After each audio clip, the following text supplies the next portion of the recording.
What's up, world? Tyra here. As always, another week, another thought by me. I hope that this Motivational Monday is able to bless and inspire you as much as it has me. And if it's in your heart by the end of this video to share this video, I ask that you do so. Continue to bless other people through this video. And if you want to connect with me further, you can do so on any social site. Just type in Tyra Brady and my name will pop up. You know, as I was going through the week, I was just waiting to hear God's message. Just waiting for him to put something in my heart to talk about for today's video. And honestly, nothing happened.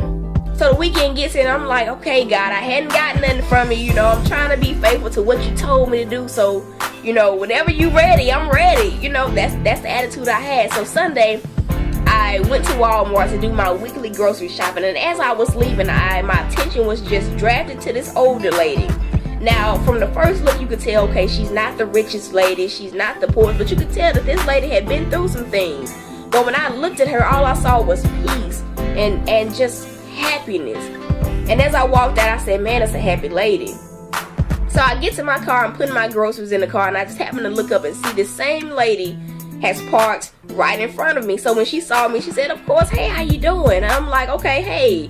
Had a little bit of light conversation, putting my buggy back in the grocery receptacle, and I looked up to see that this lady had a basket full of groceries. And so the Lord just kind of spoke to me. He said, you need to ask that lady if she needs some help.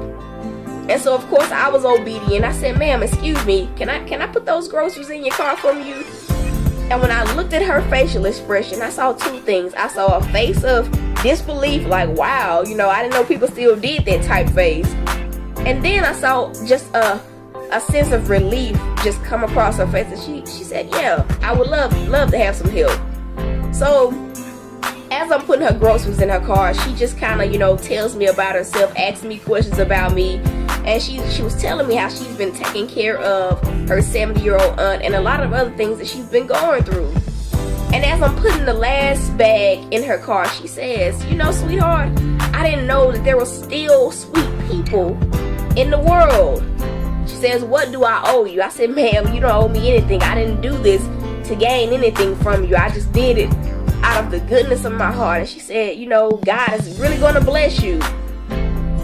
And I knew at that moment that was my message. You see, in today's day and age, everybody is so worried about themselves and making sure that they're straight, that they're good.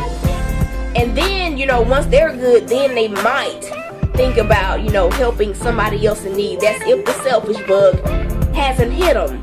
And I don't know who I'm talking to when I say this, but let me tell you, being selfish with your time, your money, being selfish in helping those in need, that won't get you success.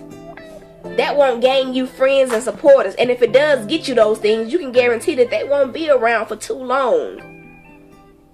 But the key to living a blessed and a prosperous life is to be selfless.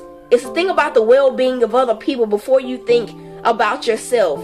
And when you do these things, you give people that have maybe given up on Christ, you give people that maybe have strayed away from the path that God has set for their lives, and even people that are they're just down and out on their luck, you give them a sense of hope that God is still real and that God loves them unconditionally, that he sent people to do his will.